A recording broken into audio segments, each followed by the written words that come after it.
serious business to get to off the top here. That's right. We are just hours away from midnight, the deadline for a federal government shutdown. Now, it can only be stopped if President Trump and Congress break their funding deadlock, and they do it fast. We have live team coverage for you tonight with every angle covered. We want to begin with Fox 5's Tom Fitzgerald, who joins us live from on the Hill right now. So, Fitz, we know that the Senate is in session. Any signals that there could be a breakthrough here?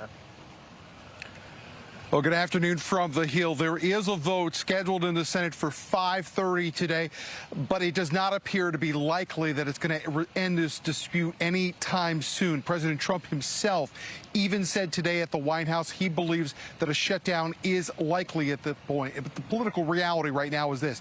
As much as Republicans and Democrats are both saying they want to avoid a government shutdown, so far they do not appear to be close on resolving their dispute and making sure one does not happen. So here's the situation right now. The government runs out of funding on October 1st. And while the GOP does control the House and the Senate, they do not have enough votes in the Senate to pass a spending bill by themselves. They need Democrats on board. In exchange for those votes, the Democrats say what they want restored are cuts to Obamacare, tax credits that were eliminated in the recently passed and signed, quote, big, beautiful bill. For his part, President Trump says that would give health care to people he describes as illegal immigrants, and he says he will not go along with that. Nothing is inevitable, but I would say it's probably likely because they want to give health care to illegal immigrants, which will destroy health care for everybody else in our country. And I didn't see them bend even a little bit. And so, Fitz, you know, this is something that we've heard about before, right? And a lot of times we hear government shutdown, our eyes glaze over, okay, we've seen this story. But this time it seems like it could be different because when we talk about employee layoffs and job cuts, we're hearing some of these could be for good, right? Here's the situation. The president today delivered a very clear warning to Democrats in the fact that if the government were to shut down, the president says it would be within his power through the Office of Management Personnel to actually not just furlough government employees, make them not come to work, make them not get checks. But the president says what they could actually do is fire them outright. The way they would do this is a mechanism that if a program's funding actually expires, well, then the OMB would actually be able to eliminate those employees altogether. You know, we've had about 14,000 federal employees this year alone that left the government because of DOGE cuts. This could compile on top of that a broad-reaching axe across the federal workforce, which, you know, up till this point, a lot of the people in the federal government had thought had come to an end. The president said today very clearly that if Democrats do not come to an agreement with Republicans, well, then the administration might be ready to make those cuts go even deeper. Wow. Yeah, widespread impact possibly that like we've never seen before. Fitz, thank you. Our team coverage continuing right now with Fox 5's Bob Barnard. That's right. He's down along the National Mall with what the impacts of a partial government shutdown would be. Bob? Yeah, Shamari, Angie, Tom, I'll tell you, brace yourself for some changes and some serious impacts if a deal does not get worked through here in these next coming hours. Now, fortunately, a lot of federal properties around the D.C. region are in the open air, so memorials like the MLK and others will remain open. But for a lot of our friends and neighbors, if a deal does not come through and a partial government shutdown happens, it means they'll be out of work, not getting paid, and in some cases, as part of the Trump administration's efforts to trim the workforce, some federal employees may lose their jobs altogether. Now, we've been all over D.C. today speaking to government employees and others who will be directly or indirectly impacted, and here's what they're telling us. We haven't really been given any information about the furlough, whether it would impact us or not, so we're kind of in limbo. I mean, in the past, we'd get a lot of information, papers, and have meetings, and I think you kind of have furlough fatigue after a while. I think a lot of people are already losing their job. It'll cause more people to lose their job, especially destructing the family that needs things, the families that barely can feed their homes, their families. I think people trying to play it as like a politics game when there's actual lives being affected it's not great, so hoping for better. Now, tens, if not hundreds of thousands of non-essential federal workers would be furloughed, some perhaps terminated altogether. Agencies like the IRS, EPA, and FDA would be scaling back operations. The NIH, for example, would have to pause all kinds of research and suspend new grants. And yes, national parks and museums would be closing. Among those essential workers who will be on the job but not getting paid right away, active duty military, air traffic controllers, and TSA workers. Now, Social Security, Medicare, and Medicaid payments will go out, and U.S. mail service will continue.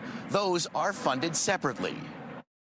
It's likely I would probably have to come into the office still and work, and perhaps without pay until they, get the budget set up. So, but it's a little undecided at this point. So I'm just kind of, waiting for more information. People always think it's the DMV that's going to be hurt, but remember, there are federal workers all across the United States. The majority of the federal workers are not in the capital area. So yes, they're going to be economic, it'll be private sector will be harmed by this, as well as the public sector. So it's not just in the bubble around the Beltway. Now, Mr. Kisner, who works for the Social Security Administration, wasn't the only one who was telling us they just haven't gotten any kind of word yet specifically what their contingency plan is going to be. I think a lot of fingers are crossed, but not a lot of people are not hopeful that this thing is going to be settled before midnight. Guys. Thank you, Bob. Congress has until midnight to come to an agreement to keep the government funded. If not, this will be the first D.C. stalemate since December of 2018 that lasted 35 days. Joining us now is Axios reporter Mimi Montgomery and Notice reporter Riley Rogerson, who have been keeping close tabs on everything that's happening here. Ladies, good to see you tonight. Riley, we'll start with you. We spoke yesterday, and it seemed as though following that meeting at the White House with congressional leaders, things are at a status quo. Where are we at 3 o'clock this afternoon? You're exactly right. I think Senate leadership is teeing up a vote right now in which senators will vote on that short-term spending bill they voted on a couple of weeks ago. There's been no changes made to that legislation. So us up here, we're expecting that the same group of Democrats will oppose that measure and the same group of Republicans, which is most of them except for Senators Rand Paul and Lisa Murkowski, will also vote against it. That leaves us in the same standstill that we've all been in for the past several weeks, which will, in all likelihood, lead to a government shutdown at midnight. And to be clear, not to run a civics class at this point, but because this is on the Senate side right now, we need 60 votes, much more than that 53 Republican stronghold right now. Right. And again, Republicans don't even have that 53 with Murkowski and Rand Paul voting against. They're a ways away from 60 votes. Notably, Senator John Fetterman did back this legislation a couple weeks back. We're watching a few other Senate Democrats who might flip their vote this time, although leadership thinks that's highly unlikely, and there's really no reason to believe that this legislation is going to pass today. Okay, which leaves us pretty much on the cusp of this government shutdown. Mimi, as it relates to people here in the DMV, what does this look like if we do, in fact, go into a shutdown? And like we talked about, the possibility for it going much longer than just a couple days. Yeah, well, to sum it up, one expert I spoke to about this last week called it an unprecedented crisis. So you mentioned the last shutdown we saw in 2018 that saw federal workers lining up at food banks, people missing their mortgages. But that shutdown occurred during what was a stable, sort of healthy D.C. economy. This shutdown would be taking place in an economy that has already been hit really hard by things like DOJ firings, federal layoffs, cut federal spending. And so the trickle-down effects of shutdown this time around would be a lot more severe, especially if the administration goes through and does let go of more workers should the government shut down this time. Yeah, and in the grand scheme of things, I know that to some, closing a museum for a couple days may not seem like huge, but you're talking about thousands of visitors that are coming into D.C., and most Smithsonian museums, all of them really, are free. But the money that these visitors leave in D.C., that economy that D.C. thrives from, would be pretty much decimated indefinitely until this is resolved. What are we hearing from businesses? Yeah, so obviously you mentioned the fact that tourism and hospitality, which have already taken a hit over the past couple months, would be impacted further. We also are hearing worries about a talent exodus in the area, right? So right now, the white-collar job market is super saturated because you have a lot of laid-off federal workers all vying for the same types of jobs. And should the shutdown happen and more workers be fired, that market only gets more saturated, right? And so there's a lot of worry about a lot of these really smart people that drive the district's reputation for innovation leaving the area. And we already know that business confidence and venture capital funds to the district have decreased. And there's a fear that that could only continue to drop should this talent drain happen in the area. Yeah. The government programs most affected here, Riley, what are the possibilities? Obviously, SNAP is something critical to the infrastructure across the country. What could that look like? Right. I mean, there's a whole realm of programs that are likely going to be impacted. But what's really stunning about this particular government shutdown is that most federal agencies have not put out clear guidance on what programs are going to be impacted, which workers are going to be furloughed. My colleague Anna Kramer just put out some reporting about the Department of Interior hasn't told us what's going to happen with national parks. So there's just a massive degree of uncertainty right now about how these programs will be impacted. But as we all know from previous government shutdowns, there could be huge effects across the board here. Yeah, and we had talked about that threat coming from the White House, from the Office of Budget Management here, potentially that these furloughs were going to be indefinite, likely permanent. Any more on what could happen here in the coming days? No, I think that, that threat from the Office of Management and Budget, it's loomed really large over this whole conversation. Democrats do know that this is going to happen now. People are taking it incredibly seriously. But as we've discussed, Democrats aren't blinking. It's not making them change their minds on whether they should start to support this legislation. So we just don't know exactly what the contours of that plan looks like. And the degree of uncertainty is definitely unsettling to lawmakers here on Capitol Hill. Yeah, and we were talking about, Mimi, about programs that a lot of people use across the board. You talk about WIC, you talk about SNAP, even flights being affected at the possibility of the shutdown. More on your reporting here, because I think this is the trickle down that Riley's talking about goes into everyday people very much here in the DMV.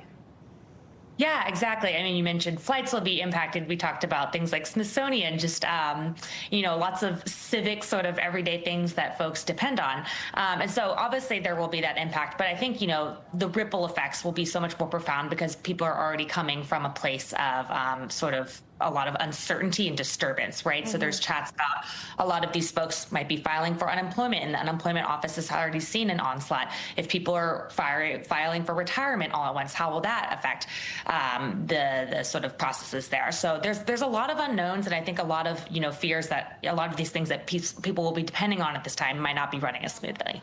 I'm just looking at this poll here, Riley, that I see Fox News is reporting on, saying the majority of American voters are warning Democrats should not back this government shutdown over this issue. This is something we talked about yesterday with Chuck Schumer last time, kind of being the odd man out for the Democratic Party, not wanting to see that shutdown and what that would imply for Democrats here. And yet you look at this polling here, and again, this turns out to be something political here.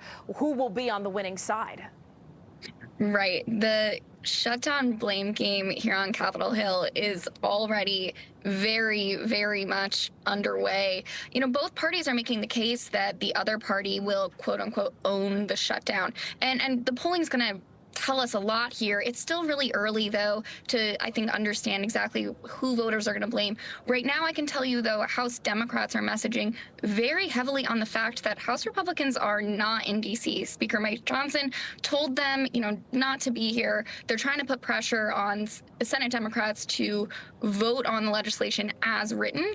If there were any changes made to the legislation, it would have to go back to the House. So rather than give the senators that option, House Republicans are just like, let's make it easy and not be in Washington, D.C. So House Democrats are saying, hey, we're going to be in Washington. We're going to do as many photo ops as we possibly can. We're going to make ourselves available to the media to show that we're here, and House Republicans are not. So they're trying to shift that narrative that you're talking about, that Democrats would be responsible for a shutdown, and we'll see in coming days if that works. Two phenomenal reporters here, right here in the DMV. Axios reporter Mimi Montgomery and reporter Riley Rogerson with Notice. We appreciate both of you coming on the DMV Zone.